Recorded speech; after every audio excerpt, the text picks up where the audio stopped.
Okay, welcome everyone to another week. We are heading to a brand new book of Devarim, the final book, the fifth book of the Torah. It's also a Shabbat that has a name, its own special name, because it is Shabbat Chazon.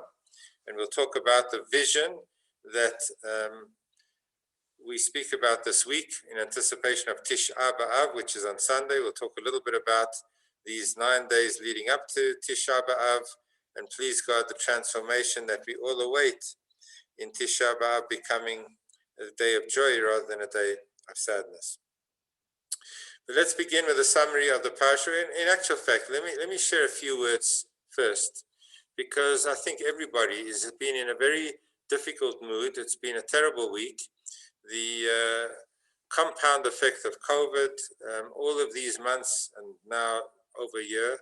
And on top of that, we had the images that we were seeing on our screens again and again of a South Africa that had seemed to descend into chaos.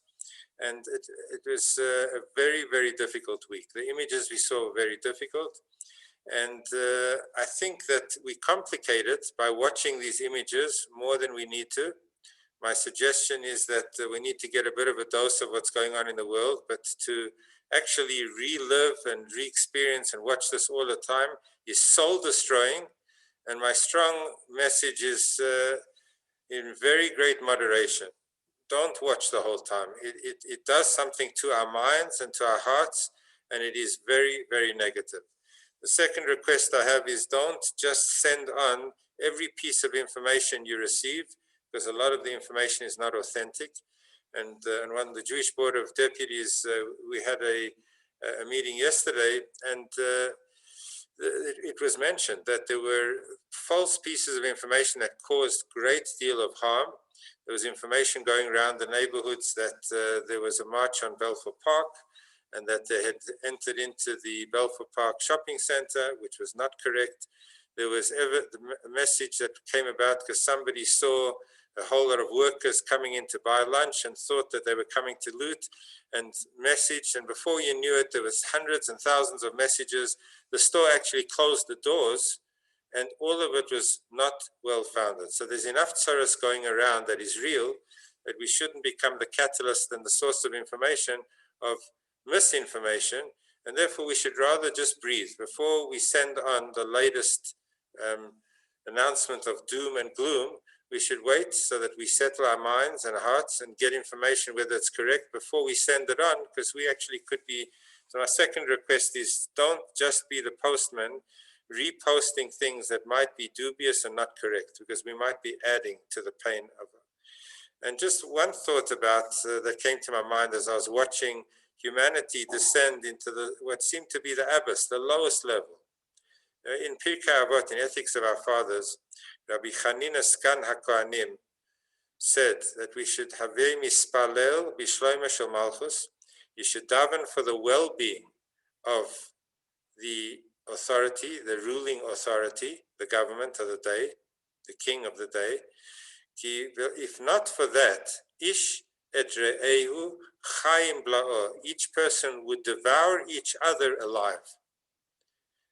It's a very heavy statement, but that's in fact the origin of saying this prayer for the state that we do in Shul. We say the prayer for Israel, the prayer for South Africa, and it has been sometimes questioned, do you want to say a prayer for the state if the state isn't actually behaving so well?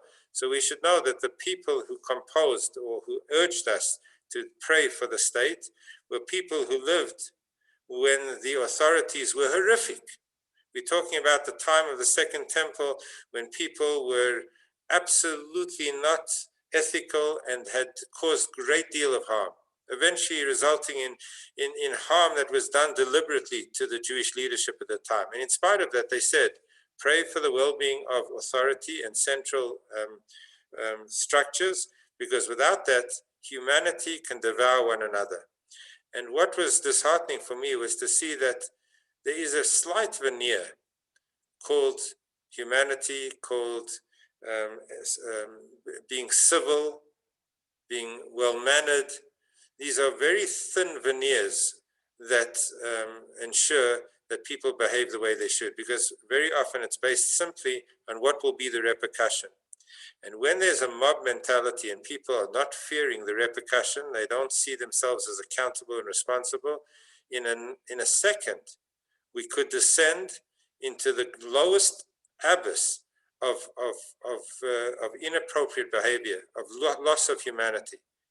We need to have accountability, responsibility, and authority. And if not, then human beings, as ethical as they look under normal circumstances, can, in a moment, in a knife's edge, it can turn in the wrong direction. And please God, now that the Defense Force is joining at this very moment, that 2,500 people are joining. Calm was brought into Alexandria during the course of the day. And please God, we will find calm and we will have order reinstated. And what is happening here, that happened in Portland, Oregon, and on 34th Street in Manhattan, not so long ago, is just an indication that without proper values, which is the reason why we're having this shir. We're having this shir because we believe in Torah, and we believe that there is a purpose, and there is a system, and there is a God. And for that reason, we are able to preserve our educational systems, our values that we pass on to our children, and we should realize how vital and important that is. That is everything. That is why our people survived. But if there are not those innate values being cultivated, we need a system and a structure, and that's where the authority has to be. And we have, 25,000, thank you, John. I undercut the numbers of the Defense Forces coming in to assist. We need to have order, and please God, order is being put into place. And yes, this whole thing came about because we were holding the authorities accountable and saying that even presidents need to go to jail if they've misbehaved. And what we saw in very graphic form is what has happened to the country for the last 10 years. The last 10 years, there has been a complete unaccountable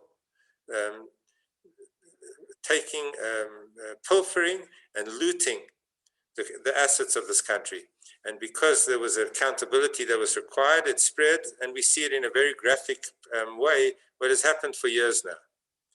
And we have to be not part of the problem. We've got to communicate positively to one another. We should not be overwhelmed to the point that we need to share every bit of bad news and to spend hours watching stuff that undoes our psyche, our minds, and our hearts. So my appeal, as we're going into a period of Tisha B'Av, which is a sad period, but it's also a period that we know did not happen arbitrarily, that Hashem brought about the destruction, as we'll speak about when we speak about the vision, and ultimately Hashem will bring redemption. And we live always with the hope of redemption. We never give up, and we never become part of the negativity and the problem that exacerbates what is already a difficult problem. And may Hashem give us all strength to share with one another positively and to share with one another with strength. And there are many good news stories of human beings sharing with one another, caring with one another. Spoke to a number of people from our community just today, asking them to be involved in our magazine, which we're preparing for Rosh Hashanah. And there are many unbelievable good news stories of human beings rising to the occasion and being unbelievably powerful sources of strength to one another. And that's what we have to concentrate on and become ourselves, each and every one of us, and not be overwhelmed with negativity. That definitely doesn't help. And on that note, let's go to a summary of the portion that talks about this week, and let's go. So this Shabbat, we start with a brand new book, and it's not only a new book, it's actually a brand new conversation, because this week we begin a storyline, Moshe Rabbeinu talking to the Jewish people, but it's a different generation. You see, the first 4 books were Moshe Rabbeinu talking to the generation that came out of Egypt. And the book of Devarim is Moshe Rabbeinu talking to the generation that's going to go into the promised land, the generation that's not going to have Moshe Rabbeinu as their leader. So that's a great change that takes place between the first 4 books. And the book of Devarim is whom is he talking to? And that's how the book of Devarim is really a summary, going over the events revising the events that Moshe Rabbeinu does, because he's talking to the generation that will have a totally different world, not the world of the desert, not the miracles of the desert, but the responsibilities of entering into the promised land and fulfilling their mission in the promised land. So let's start with Bnei Israel, the Jewish people on the eastern bank of the Jordan River. They're about to enter the promised land. Hashem gives his final communication, Moshe gives his final communication before he hands his soul back to Hashem. He delivers a veiled rebuke. And there are numerous sentences in this week's portion, always read before Tisha B'Av, where he rebukes the Jewish people for their many misdeeds that took place over the 40 years in the desert. We didn't always behave ourselves, and Torah doesn't only focus on the silver and the gold moments where everything seemed to work out well, but Moshe Rabbeinu recounts the failures too. And he recounts the events. Number 5, Hashem had multiplied you, and behold, you today are like the stars of the heaven in abundance. Look what Hashem did for you. And yet, there were many stations where we didn't live up to the special expectations that Hashem has of us. Moshe appointed a hierarchy of judges, instructed them about the judicial integrity. The Jewish people traveled and they quickly reached Kadesh Barnea. This is Moshe Rabbeinu revising what has happened. He says, remember then 38 years ago when we started the journey and we went to Kadesh Barnea on the southern border of Israel. And Bnei Israel then demanded to send spies. This is nearly 40 years before this, to go and see the land. And the scouts came back with a frightening negative report. And they claimed that the land was unconquerable. And then Bnei Israel accepted the scouts' attitude and decided not to enter into the promised land. You remember that? Says Moshe to the Jewish people. And Hashem instructed Bnei Israel to reverse their course and to go back into the desert. This is what happened 38 years ago. And then a group defiantly advanced towards Israel, saying, okay, we've changed our mind. We do want to take the promised land. Moshe Rabbeinu advised them against it, and they were massacred by the Amorites. Moshe Rabbeinu reminds them, don't you remember how we rebelled again and again, even in this case? And Bnei Israel then heeded Hashem's command, and they headed back into the Sinai desert for the next 38 years. Then Moshe Rabbeinu fast forwards 38 years, and he says, that generation which left Egypt has perished. But Hashem instructed those entering into the land not to fight and to take the land of Seir and Moab and Ammon for various reasons. And then Bnei Israel were requested of Sichon, the Amorite king, to allow passageway through his land, which he refused. Not only did he refuse, but he comes out to wage war against the Jewish people. They were victorious in their battle. They took possession of his land. The Bashanites met a similar fate. And this is all on the eastern side of the Jordan, in what is today Jordan. And the tribes of Reuven, Gad, and half the tribe of Manasseh, whom we read about previously, had asked to have land on the other side of the Jordan River, on the east bank, and were granted permission, provided that they lived up to their commitment to lead the Jewish people in battle to take the land. So they now inherited the space of the Bashanites, Bashan, and the land of Emori, who had come to fight the Jewish people and who Bnei Israel were victorious against. Then Moshe Rabbeinu delineates the borders of the land allotted to those tribes on the eastern bank of the Jordan. And then he reiterates that these tribes can only take that land once they have fulfilled their commitment to lead the battle against Canaan, and then they can return back to their wives and children and their flocks on that side of the Jordan, but they cannot be lesser. In fact, they have to be in front of the battle against Canaan to take the land. Finally, in the end of this week's portion, Hashem says to Moshe Rabbeinu says that it is Yehoshua who will lead the land into Israel. He tells Yehoshua, do not fear, because Hashem will fight for you. So that's basically the summary of the first portion of the book of Devarim. And the whole of book of Devarim is really a recap of the last 38 years. It's called Mishneh Torah because we repeat many of the facts that have already happened. But as I've said, Moshe Rabbeinu is much more involved in this discussion, and he is talking to a different generation, the generation of the future, the generation that is going to go into the promised land. So in actual fact, the Sfat Emet, who is the Gerer Rebbe, speaks about the 5 books of the Torah as a division of 4 and 1. And what comes to mind with the divisions of 4 and 1 is our tefillin. anyone who puts on tefillin in the morning will notice that the tefillin shel rosh are made up of 4 compartments. The ones that we wear on our head, they're actually visibly divided into 4 compartments, and each of those compartments has a separate scroll which refers to the words of Shema and our belief in Hashem. 4 different passages from the Torah. However, the Shel Yad Tefillin, the ones that we wear on our hand, is 1 box, not 4 compartments, and all of these 4 portions from the Torah are written onto 1 scroll, 1 piece of parchment, rolled up and placed into 1 box. So the Sfas Emes says, in actual fact, the first 4 books of the Torah are the Tefillin Shel Rosh. They parallel the tefillin that were worn every morning on our heads. And the tefillin Shel Yad, the hand tefillin, parallel the book of Devarim, which is for good reason. The first 4 books were given to the generation of Da'ah. They were known as the generation of Da'at Hashem. They knew Hashem because they saw God visibly through the miracles he did daily in the desert.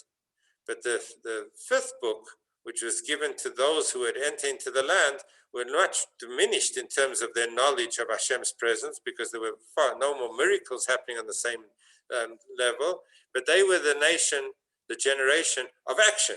They had to now fulfill it. They had to take all of this word and actually fulfill it in the promised land. That's the head and that's the hand. The head was the knowledge and the connection with Hashem through awareness of Hashem's presence, and the new generation, which was the hand.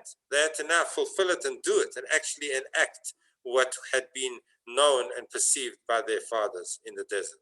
So that's how the Sfat Emes says the 5 books of the Torah are really 4 plus 1, the 4 books relating to the generation that came out of Egypt, and the 5th book given to the generation that would be the action, the people who would fulfill it for real.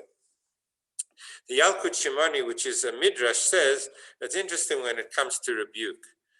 Moshe Rabbeinu should be the one who rebukes us, which he does in very couched and hidden terminology, but he rebukes the Jewish people for all of the mistakes and the failures that took place.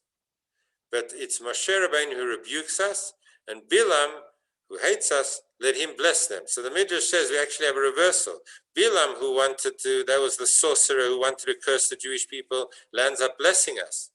So let the one who hates us bless us, and let the one who loves us rebuke us. Rebuke is not a bad thing if it comes from a place of love.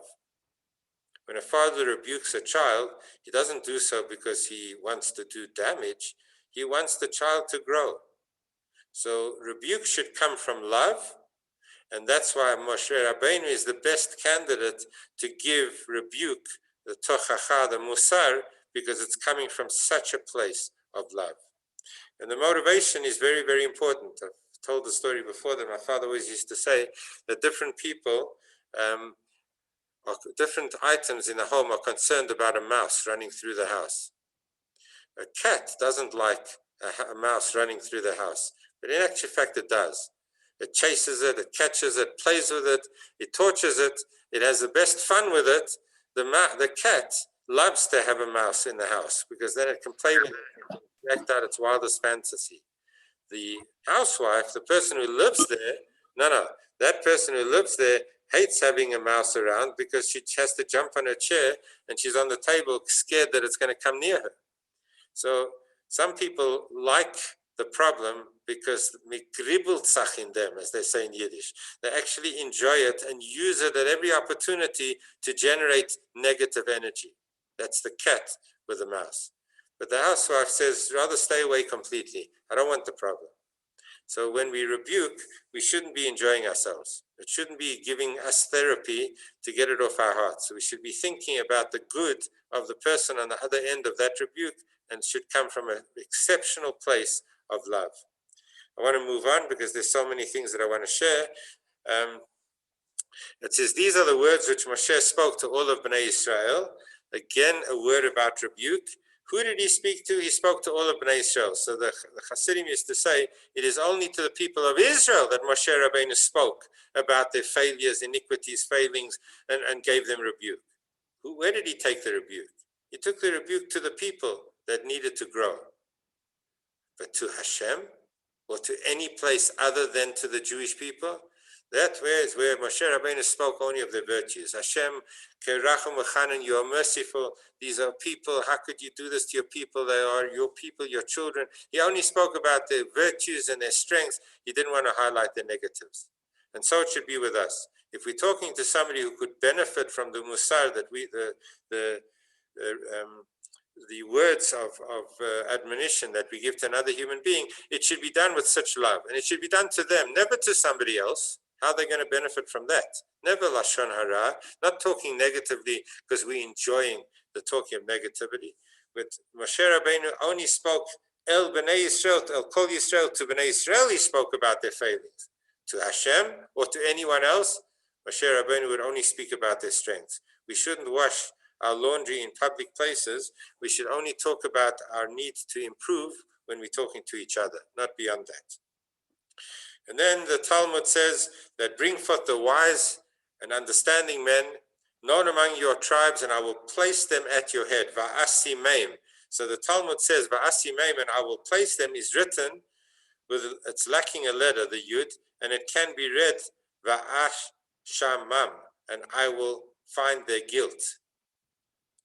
So what does that mean? Why is guilt hidden in the word, and I will place your leaders?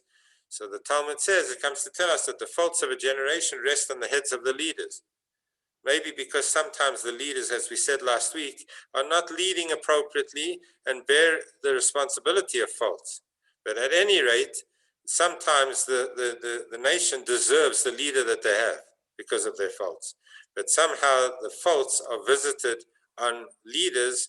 Leadership is not a glory position of a gravy train from a Jewish point of view. It's a very serious responsibility, and leadership is held accountable, and leadership bears a lot of the brunt of the people that they're trying to lead. Let's get on to the subject of Shabbat Chazon, which is to see the vision of the third Beit HaMikdash. Again, we talk about this Shabbat being called Shabbat Chazon because always the Shabbat before Tisha B'Av, we read the Chazon, the vision of Isaiah, of Yeshayahu, and Yeshayahu foretold the destruction of the temple. He told the Jewish people it was going to happen in very harsh and real terms. And the Haftarah, the section that we take from the prophets, is Yeshayahu admonishing the Jewish people, as Moshe Rabbeinu does in the reading of the Torah. But Yeshayahu tells them that they need to get their act together. So this Shabbat is called the Shabbat of vision, and it could be, as we will see it in one way, the vision of destruction, but we're actually going to try and bring out the point that this Shabbat, Shabbat Chazon, is actually giving us the vision to see beyond destruction. Yes, we have to have vision to see failure, difficulty, destruction, negativity. We can't have glass eyes and not see the problem. That's the vision of destruction that Isaiah presented to us. But this Shabbos has the possibilities of seeing even beyond destruction, and that is the call of this hour in a very significant way. The first thing we're going to speak about when it comes to the destruction of the temple, which we commemorate on Tisha B'Av, I sent out a program. Please join us on Motzei Shabbat. We'll have a video that relates to having faith in times of difficulty, which is a big challenge, but that's what's required now. Faith can go a long way to give us strength at times of difficulty. So please join us Saturday night and Shabbos morning. We daven without our tefillin. We'll say the words of Kinot, and maybe more so than any other year. This year is a time to experience what it means to have the loss of the temple, and also experience what that brings us to in terms of our vision for the future. So the first question we need to discuss tonight is that Hashem tells us, Magid v'arav Yaakov, hukav mishpatav Yisrael. So Hashem fulfills all the commandments that he tells us to do. You know, a leader has to be a good example, and Hashem, we are told in the Gemara, fulfills all the things that he tells us to fulfill. Even to tefillin, we have tefillin that reminds us and says, Shema Yisrael Hashem Elokeinu Hashem Echad, that the God is the one God of the universe, and the tefillin draws our attention to the oneness of God. And in God's tefillin, as it were, Hashem doesn't have a head to wear tefillin, but the symbol of tefillin when Hashem wears it is Mika Amcha Yisrael Go'echad Ba'aretz, who is like our people Israel, one nation on earth. So the oneness of the Jewish people. We have the oneness of God, and He has the oneness of the Jewish people. So Hashem fulfills the commandments that He gives us. And one of the commandments that Hashem gives us is that we should not destroy or undermine the integrity of a shul and a holy place.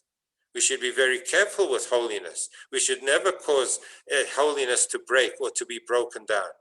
So the question is, why would Hashem, who gives us the instruction not to destroy a shul, destroy the temple? Not only once, twice, 2 temples. It seems to be setting a bad example, and we know that Hashem fulfills what He tells us to do. He doesn't have all the problems that we have, that we are enticed or that we're weak and we cannot fulfill what we have to do. Hashem doesn't have any of those problems. How could He do something that He tells us not to do? So the answer to that has to be is, when is it allowed? When are we allowed to destroy a shul? And there are certain circumstances that you can. And the times that we are allowed to destroy a shul is if the shul is not good enough. If we want to have a better shul, we need a bigger shul, or we need the shul in an area which can better serve the Jewish community. Then we're replacing the old with something that's even better. Then one is allowed to dismantle a shul so that you can build a shul that is going to be better serving the Jewish people and bigger and more beautiful. So that is the reason that Hashem can take down a shul. Because the only reason for destruction is for ultimately the rebuilding of the 3rd temple, which is eternal, which will never be destroyed. And that's why the Gemara says that on Tisha B'Av, the Beit HaMikdash was destroyed, and on Tisha B'Av, Mashiach is born, meaning that redemption, hope, is born in the seeds of destruction. And hopefully we'll have time to share the stories that emphasize this. But the destruction is part of the building. It's the untrained eye that looks at the huge tractors arriving, and they knock down the building, and all they're doing is bashing and bashing and bashing. And in fact, they're not there to destroy. The bashing is part of the process of building. You cannot build anew unless you are able to take away what is in the way. So all of destruction that happens should be a forebearer of the good that lies beyond, on every front, and certainly when it comes to belief in the building of the 3rd temple. So it is Shabbat Chazon, and we do see, and we need to see, the warts and the problems and the difficulties and the loss, and we need to grieve. It says whoever doesn't grieve for the loss of the temple is not able to merit to see its rebuilding. So we need to grieve. But we need to grieve, then have the follow-up of that grief, is recognizing that Hashem dismantled our temple because Mashiach is coming to rebuild a more significant temple. So we need to look with positive eyes. We need to know, so we need to be able to realize that that's the reason why Hashem could take away the Beit HaMikdash.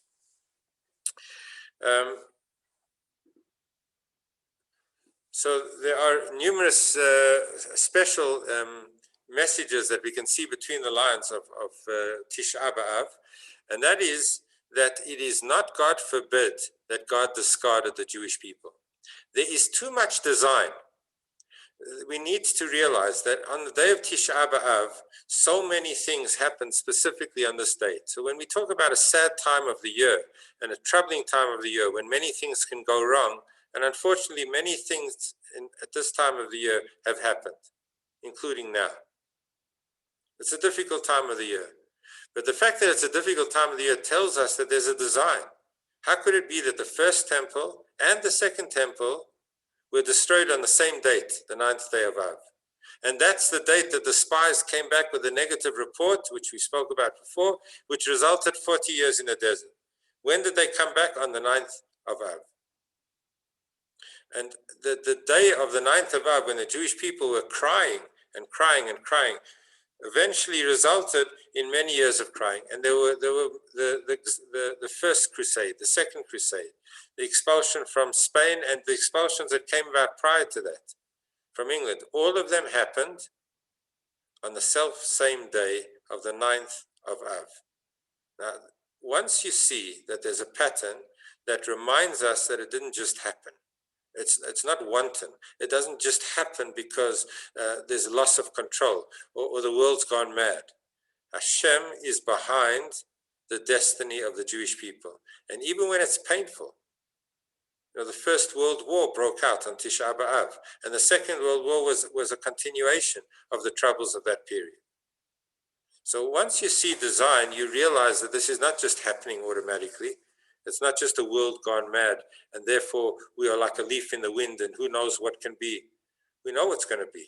The same God who brought about the destruction as foretold by the prophet Isaiah is the God who foretold the positive elements of the future of our people with the coming of Mashiach. So we know we're in the hands of Hashem, our Father, who loves us. So we're not abandoned, and we're not flying around in a world that has no master. There is a master of the world. And that is part of our vision, to realize that Tisha B'Av has the seeds of hope. And maybe that's a good opportunity to share the very famous story of Rabbi Akiva. You know the story where the Gemara says that there were 4 rabbis that came to Harat Tzofim, that came to the Mount of Tzofim. The Tzapot means to look out. It's a lookout mountain from which they could behold the actual place of where the temple stood. If you want to do this on our next trip to Israel, may we be able to travel to Israel soon. But if you go to Mount Scopus University, which is on, obviously, Mount Scopus, so they have a lookout point. And it's one of the places in Jerusalem where you can look and actually see the floor of the temple, the actual Temple Mount. Because normally when we stand at the Kotel, there's a wall in front of us. We can't see over the wall. But from Mount Scopus, you can actually see over the hill, and you can actually see down and see the actual Temple Mount. So the story is that the rabbis arrived at that point, and when they looked out and they saw the Temple Mount, they saw a fox running out and over the holies of holies, where the temple once stood. And the rabbis began to cry, says the Gemara. And Rabbi Akiva began to laugh. So the rabbis turned to Rabbi Akiva and they said, Rabbi Akiva, what's wrong? What's wrong with you? Why are you laughing? And Rabbi Akiva said, well, after all, why are you crying? So they said, you want to know why we're crying? The place that only the Kohen Gadol, the high priest, only one day a year could enter into, with all the formalities, responsibilities, and the sanctity that was required to go into that space, has now become a place that a fox runs over. The destruction has turned the holies of holies into a place where an animal runs over, totally unaware that that space is different to any other. And we shouldn't cry. That's not a reason to cry. Of course it's a reason to cry. You want to know why we're crying? Look what's happened to us. And Rabbi Akiva, in his inimitable way, said, and that's precisely why I am laughing. Because yes, we have reason to be sad. The prophets foretold the destruction, and the destruction happened according to exactly as the prophets told. And I see in the fulfillment of these words of the prophets, the words of the other prophets that tell us that the redemption is coming and Yerushalayim will be rebuilt. And the Beis Hamikdash Hashlishi, Mashiach is going to come. Because look, the prophet's words are fulfilled. And I see in the fulfillment of the gloom and the doom and the horrific circumstances of loss, I see in the fulfillment of the words of these words of the prophets, I see in them the seeds of the fulfillment of the other words of the prophets, that there will be rebuilding. And there will be hope, and there will be a third Beis Hamikdash, and that's why I am laughing. And Rabbi Akiva is that incredible human being who always looked at the most difficult circumstances and saw in them the seeds, the opportunities, the hope that lies beyond. And we can be human beings who spend our time crying, and sometimes we have reason to cry, and crying can help. It actually lets us bleed emotion. But we always have to remember, Rabbi Akiva, that we're not here to spend our lives crying. And we're not here to wallow in only the negativity. And if those are the only words coming out of us, there is something wrong. The Shabbat of vision is the vision of Yeshayahu, that there is going to be terrible things that will happen. And Rabbi Akiva is telling us that in the fulfillment of those visions is the reminder that the other visions will be fulfilled as well. And Am Yisrael is not a leaf in the wind. We are guided and governed by Hashem. If society has such that we don't have a authority and we don't have a government, or we don't have leaders that for the first few days did not take action as they should have taken action, we believe that we have Malchus, we have a king. We have a king today. It is our Father in heaven, and we stand in front of him, and he has the ability to control. And our belief and our faith in him should be stronger now, not weaker. And we should be giving each other the encouragement to find that faith and to find that practice and to come to the minyan, well, it's not a minyan nowadays on Zoom, and to put on our tefillin and to do an act that shows our connection and attachment. We should do that every single day. I'm moving on to this Chazon Yeshayahu. So it's a very powerful words that Yeshayahu begins. And the imagery that he begins with, and he says, Yadashor koneu v'chamor evus ba'alav. An ox knows his owner, his master. And a donkey knows where the eating trough that is placed there by his owner. Everyone knows where home is. Pigeons make their way across the world to find home. And a donkey knows how to go home. He knows where home is. At least he knows, if he knows nothing else, at the end of the day, he knows where home is and where his food comes from. So he goes back at the end of the day. Says Yeshayahu, Israel lo yada, ami lo hisbainan. My Jewish people, you don't remember who your master is, and you've forgotten to come home. You've lost your way. You don't even know where home is. So Yeshayahu does not mince his words. He says, look what has happened to us, that we even don't have the capabilities that a donkey has to know where it's coming from and where he has to return to, and we've lost our way. And I'm going to go through all of there are 4 different sections to the Haftarah this week that speak about the failures of the Jewish people, the metaphor that is given. Isaiah continues to say that it is like a body that has been inflicted with wounds from head to toe. Raw, festering pus wounds. That's how our Jewish people look, wallowing in their pain. And then he uses a further depiction of the Jewish people, and he says, we are kimat kisdom hayinu, we are like the city of Sodom. What is the city of Sodom?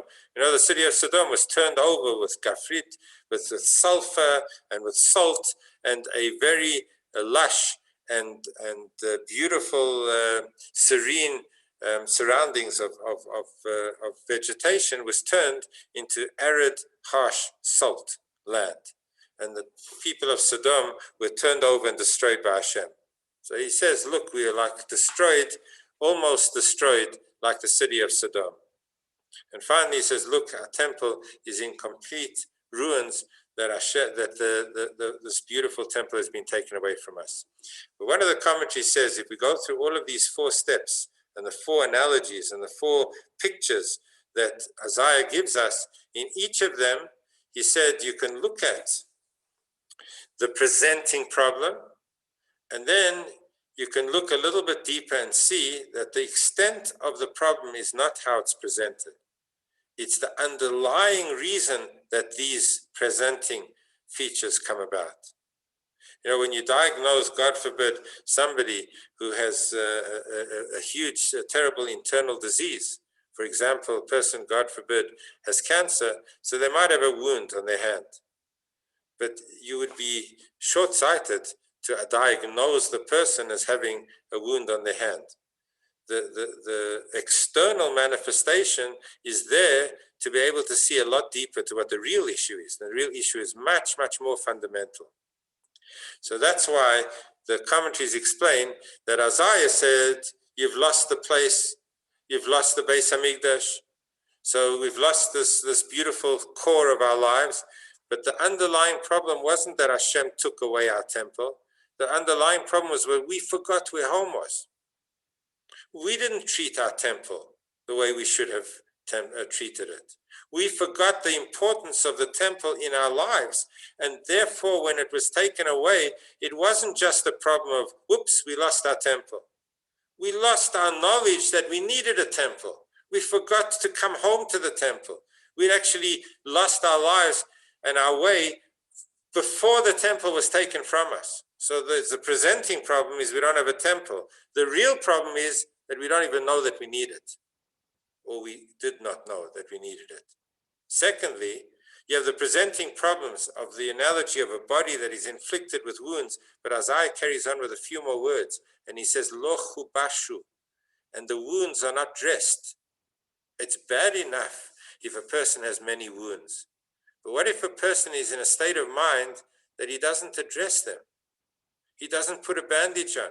He doesn't put the antibiotic on. He doesn't actually clean the wounds. That's a far more ill person than a person with wounds. The person has lost his immune system. We could, God forbid, have many things attacking the health of our bodies. But if we have an immune system that is responding and saying we're going to fight off the disease, we're going to get rid of the disease, then at least the person has a way of winning the battle. But Isaiah says the presenting problem was half the problem. The real problem wasn't just the presenting problem that Bnei Israel had wounds. Bnei Israel had lost the will to address their wounds. And that's much, much more sick. And thirdly, the fate of the Sodom, that we shared the fate that Sodom had. So Isaiah carries on, he says, your fate, your similarity to the fate of Sodom was not only in the punishment, that you were turned over and you've lost so much and you've suffered so much as the city of Sodom did. The problem was that you behaved like the people of Sodom. There was an underlying connection to Sodom before you shared their fate. You shared the characteristics of Sodom, which brought about that fate on them. And the characteristics of Sodom is that people cared not for one another. They didn't allow strangers and guests into their homes. It was illegal, punishable by death, to have a stranger come into the city of Sodom. So Isaiah says, you think that the reason I'm comparing you to Sodom is because we shared the same fate of destruction. It's a far deeper problem. The fate of Sodom came about because of the behavior of Sodom. And look at how we've been behaving. We'd lost our humanity. We lost our care for one another, our ability to bring people into our homes and to act with chesed and kindness. Kimat kistom hayinu am ketzinei Sodom. We became a people like the officers of Sodom, which means that we shared the same reasons for the fate of Sodom and the shared fate of the destruction of the temple. And then he continues and he says, yes, you worry that the temples are taken, the building was taken. He reminds us, you actually lost the temple before you lost it. How did you lose the temple beforehand? There was decadence. The practices surrounding the sacrifices had lost their whole heart and soul. There was not a dedication and a motivation and a devotion and an honesty and an integrity. People sold positions in the temple. People brought their sacrifices as if they were going to the butcher store, bringing meat and not repenting their sins. So Isaiah says the temple was in ruins, but it was in ruins before it was in ruins. You lost the temple because of the way you behaved before the temple was taken. By the time the Romans came and took the temple, we had gutted it by not behaving the way we should. But then we say it's Chazon. It's Chazon not because Isaiah wants to leave us with all the negativities of all the hardships and the terrible things. We need to visit that place. But ultimately, we have to know that the underlying relationship with Hashem is that Hashem did not throw us out. He didn't, God forbid, discard us. It's not a divorce that the relationship is over. Hashem loves us, and Hashem will gather us. And ultimately Zion will be rebuilt with the love of Hashem for his children. And that's why this period of the time of the year is not just to think about the failures and the difficulties and the pain, which it is. There is an order in the year, and we need to be able to visit that space. But we must emerge from this space with heightened awareness of our emunah, our faith in God, that God promised that he will rebuild the temple. This is the Shabbos of vision, not as we only remember the vision of the loss, but as Rabbi Yitzchak of Berditchev says, God is like the analogy of a father who buys his son a suit, and this child puts on his suit and he goes to play soccer, and he makes holes in the knees of his suit. And he buys him another suit, and he makes holes in that as well. And the third time round, the father buys the child a suit, and he says, I'm putting it on the hanger in your cupboard. I want you to wake up and look at the suit. I'm not going to let you wear it in the gutter, but I want you to know that it's coming your way. And it's all an analogy for Hashem, who was the father of the Jewish people. He said, I gave you a temple and it was destroyed. I gave you another temple, it was destroyed. The third temple is waiting for you, and it's there. And when you finally get it, you will know how to use it, and it'll be there, never to be ruined again.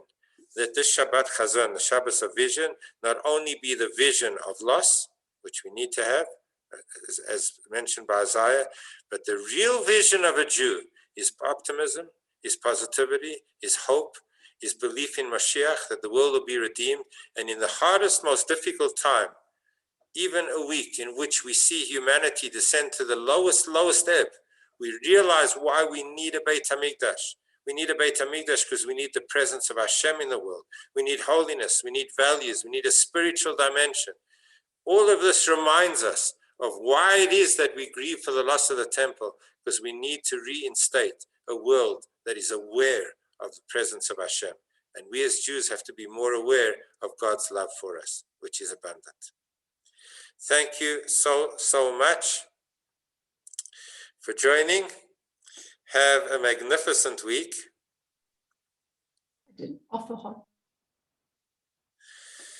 And let's be positive and be ambassadors of strength for one another. Thanks, Rabbi. Thank you, Rabbi. Thank you, Rabbi. Thank you, Rabbi. Thanks, Rabbi. Thank you. Yeah, thanks. Bye, Goodbye, everyone. Yeah.